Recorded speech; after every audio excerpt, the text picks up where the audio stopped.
Hi folks, welcome to Jacob's Kitchen. இன்னைக்கு பச்சை பட்டாணி குருமா எப்படி வைக்கலாம்னு பார்க்கலாம்.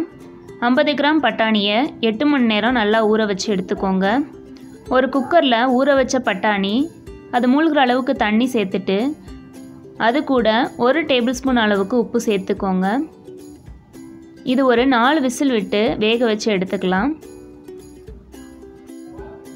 குருமா வைக்கிறதுக்கு 4 டேபிள் ஸ்பூன் அளவுக்கு துருவின தேங்காய், 2 டேபிள் ஸ்பூன் பொட்டுக்கடலை, ஒரு சின்ன துண்டு இஞ்சி, ஒரு சின்ன துண்டு வெள்ளைப்பூடு, 1 ஸ்பூன் அளவுக்கு சோம்பு எடுத்துக்கோங்க. இதை ஒரு ஜாரில் மாற்றிட்டு கொஞ்சமாக தண்ணி சேர்த்து அரைச்சிக்கோங்க. இந்த மாதிரி தண்ணியாக இல்லாமல் அரைச்சி எடுத்துக்கோங்க.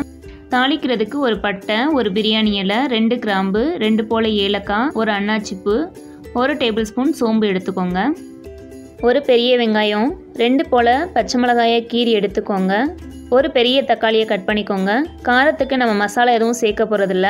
இப்போ எப்படி செய்யலான்னு பார்க்கலாம். இப்போ ஒரு பேனில் 3 டேபிள் ஸ்பூன் அளவுக்கு ஆயில் சேர்த்துக்கோங்க. எண்ணெய் நல்லா சூடானதும் நம்ம எடுத்து வச்சுருந்த ஸ்பைசஸ் எல்லாம் சேர்த்துட்டு ஒரு தடவை கலந்து விட்டுருங்க. இது பொரிஞ்சதும் நம்ம வெட்டி வச்சுருந்த ஒரு பெரிய வெங்காயத்தை சேர்த்துக்கலாம். சேர்த்துட்டு இது பொன்னிறம் ஆகிற வரைக்கும் நல்லா வதக்கி விட்டுருங்க. வெங்காயம் நல்லா வேகணும், இல்லைன்னா குருமா நல்லா இருக்காது. வெங்காயம் நல்லா வதங்கிருச்சு. நம்ம கட் பண்ணி வச்சுருந்த பச்சை மிளகாயை சேர்த்துக்கலாம். உங்கள் காரத்துக்கு ஏற்ற மாதிரி சேர்த்துக்கோங்க. இது கூட நம்ம வெட்டி வச்சுருந்த தக்காளியை சேர்த்துட்டு ஒரு தடவை கலந்து விட்டுருங்க. இப்போ இதில் 1 ஸ்பூன் அளவுக்கு உப்பு சேர்த்து கலந்து விட்டுருங்க.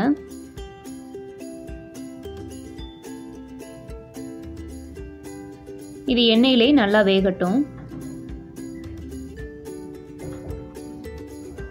தக்காளி நல்லா பேஸ்ட் மாதிரி வந்ததும் நம்ம வேக வச்சோம்ல பட்டாணி, அதை இதில் சேர்த்துட்டு ஒரு தடவை கலந்து விட்டுருங்க. இப்போ குருமாவுக்கு தேவையான அளவு தண்ணி ஊற்றிட்டு இதை ஒரு 5 நிமிஷம் கொதிக்க விட்டுருங்க. நல்லா கொதிச்சிருச்சு. நம்ம அரைச்சி வச்ச பேஸ்ட்டை இதில் சேர்த்துக்கலாம்.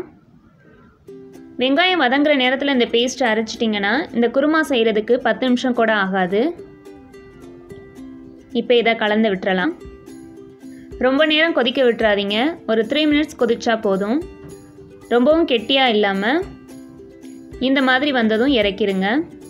இதை நீங்கள் சப்பாத்தி, தோசை, இட்லி இது எல்லாத்துக்கும் ஊற்றிக்கலாம். இதை நீங்களும் ட்ரை பண்ணி பாருங்கள்.